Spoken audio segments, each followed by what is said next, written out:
नमस्कार दोस्तों, प्रज्ञावाणी YouTube channel में आप सभी का स्वागत है। पर्व विशेष तमस पर विजय के उद्घोष का ज्योति पर्व। आलोक पर्व दीप मालिका असत पर सत और तमस पर ज्योति की विजय का सनातन उद्घोष है। यह पर्व निराशा के सघन अंधकार में आशा की किरण जगाता है। कृषक के उदास अधरों पर हर्ष की लाली बिखेरता है और मन के सूने आंगन में हर्षोल्लास की किरणें जगाता है। दीप मालिका पर्व वस्तुतः राष्ट्र को धन धान्य से पूर्ण और सब प्रकार से संपन्न बनाने का विराट आयोजन है।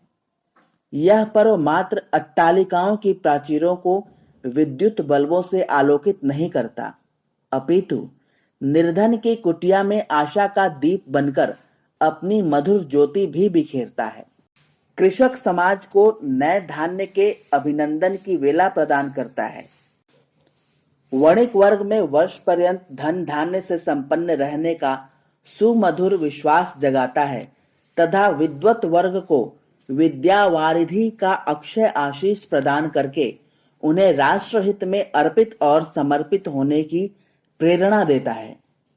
अमावस्या की काली रात इस दिन दीपों से जगमगा उठती है।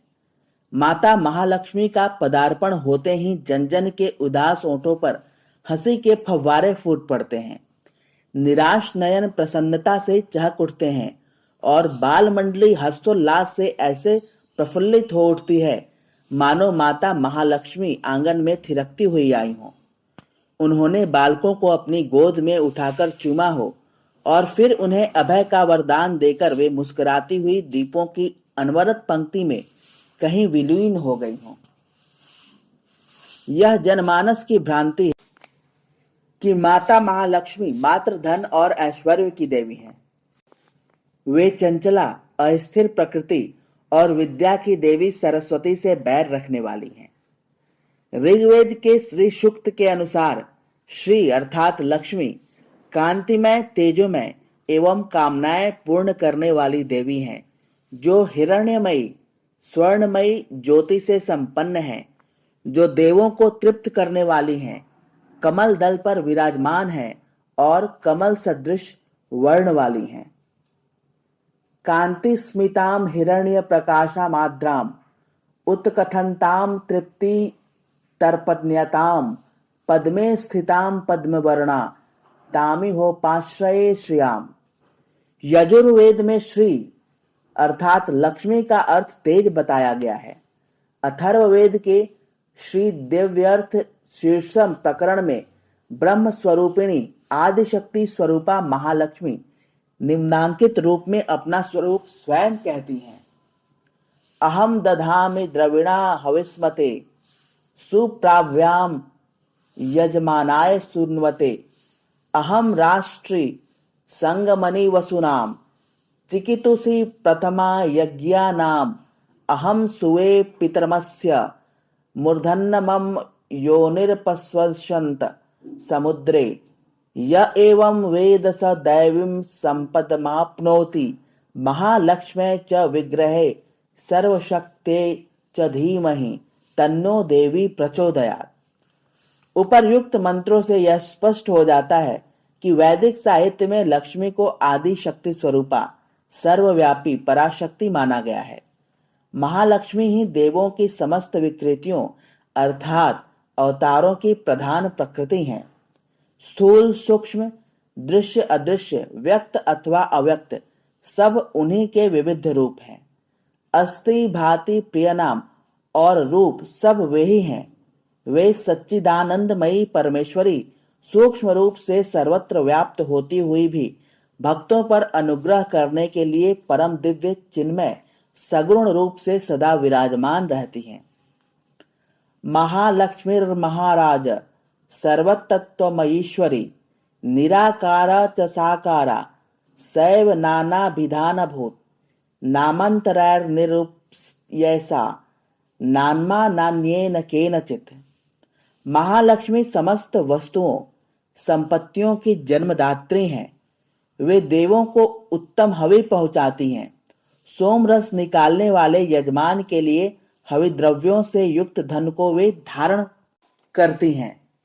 वे संपूर्ण जगत के श्रद्धालु उपासकों को धन देने वाली ब्रह्म स्वरूपिणी हैं, देवी हैं। आत्म स्वरूप आकाश आदि का भी निर्माण करती हैं। उनका स्थान आत्म स्वरूप को धारण करने वाले बुद्धि चित्त में है, जो उनके इस दिव्य रूप को हृदय में धारण करके उनकी विधिवत उपासना करता है, वही दैवी संपत्ति को प्राप्त करता है। प्राचीन भारत में दीपमालिका उत्सव कृषि उत्सव के रूप में मनाया जाता था। वस्तुतः यह पर्व नए धान्य के आगमन का भक्तिपूर्ण अभिनंदन है। उस देवी का अर्चन है जो धन धान्य के भंडार भरकर हमें रिद्धि सिद्धि प्रदान करती है। दुर्भाग्यवश आज पूजन का यह आध्यात्मिक स्वरूप कुंठित होकर आडंबर का रूप धारण कर रहा है। तेल और घी के अभिमंत्रित दीपकों का स्थान मोमबत्ती और विद्युत बल्बों की झालर, आतिशबाजी और पटाखों ने ले लिया है। कुछ पथभ्रष्ट लोग दीपावली पर जुआ खेलकर अपने सर्वनाश को स्वयं आमंत्रित करते हैं। आज के दिन भगवान विष्णु ने वामनावतार धारण करके महालक्ष्मी को दैत्यराज बलि के बंधन से मुक्त कराया था। दयनीय है वे पथभ्रष्ट लोग जो इस पावन पर्व पर लक्ष्मी का अपमान करते हैं, उसे अपने मंदिर में स्थापित करने के स्थान पर दूसरों के महलों की बंदनी बना देते हैं। महालक्ष्मी 8 वसुओं अर्थात 8 प्रकार की संपत्तियों की जन्मदात्री हैं। वे वसु हमें अनायास प्राप्त नहीं हो जाते। राजा पृथु, जिनके नाम से धरती का नाम पृथ्वी पड़ा, को इन वसुओं को प्राप्त करने के लिए पृथ्वी का दोहन करना पड़ा था।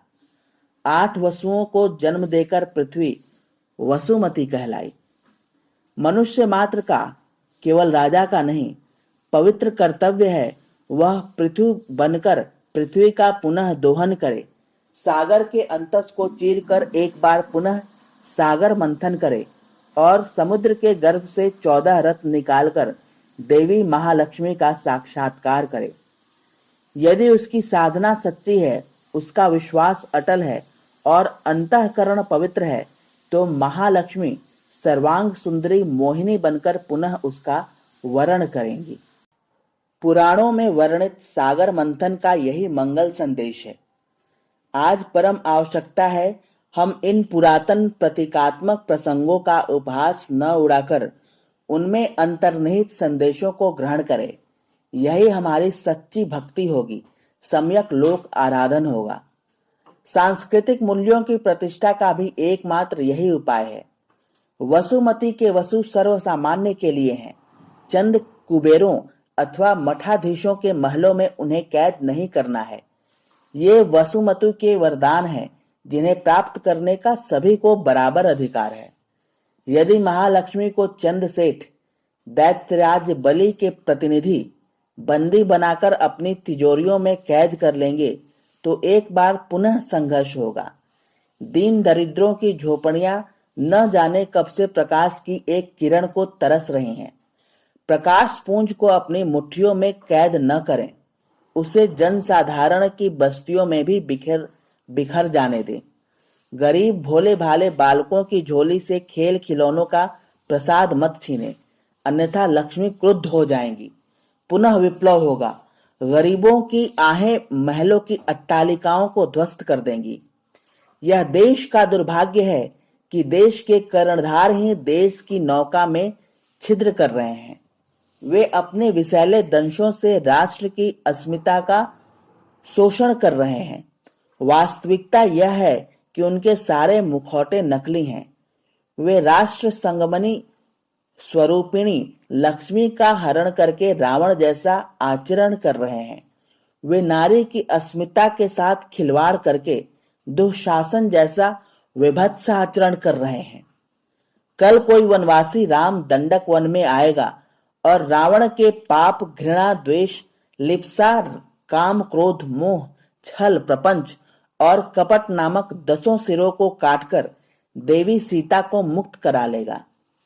कोई गदाधारी भीम कल अवश्य अवतरित होगा। वह दुराचारी दुशासन के वक्ष को चीरकर उसके लहू का पान करेगा और संत्रास से कांप रही भारतीय संस्कृति रूपी द्रौपदी उस लहू से अपने केश सींचकर भारत की साम्राज्ञी बनेंगी। देश में छद्मवेश में घूम रहे अनाचारियों एवं आतंकवादियों का अंत हो। भारत की पवित्र भूमि पर धर्म की विजय पताका फहराए। पाप, घृणा, द्वेष, छल, कपट और भ्रष्टाचार का तमस भारत के क्षितिज से दूर हो जाए। अमावस्या के इस निविड़ अंधकार को चीरकर ज्योति स्वरूपा महालक्ष्मी मुस्कान बिखेरें। वे केवल धनाधिप कुबेर के महलों में ही न थिरके, दीन सुदामा के बालक वर्षों से खील खिलौनों को तरस रहे हैं। माता महालक्ष्मी उनकी कुटिया में भी प्रवेश करें। वे अपने स्वर्ण कलश से रत्न, मोती और अशर्फियां इस प्रकार बिखेरें कि कोई उदर भूख से तड़पता न रह जाए, कोई अधर उनके द्वारा वितरित अमृत के लिए तरसता न रह जाए, कोई नयन निराशा से बुझ न जाए। हर देहरी, हर आंगन दीपों के झिलमिल प्रकाश से झगमगा उठे। राष्ट्र के कण कण में समृद्धि का विलास हो, खुशहाली की किरणें बिखरें और द्वार पर बंधे प्रत्येक वंदनवार से यही मंगल संदेश मुखरित हो। जुगनू बनकर हम चमके और घर घर दीप जलाएं, पूजा, वंदन और अर्चन, श्रद्धा का भोग लगाएं। दीन सुदामा का आंगन दीपों से होवे झिलमिल, हम करें मातृ आराधन, मां नेह कलश छलकाएं। धन्यवाद।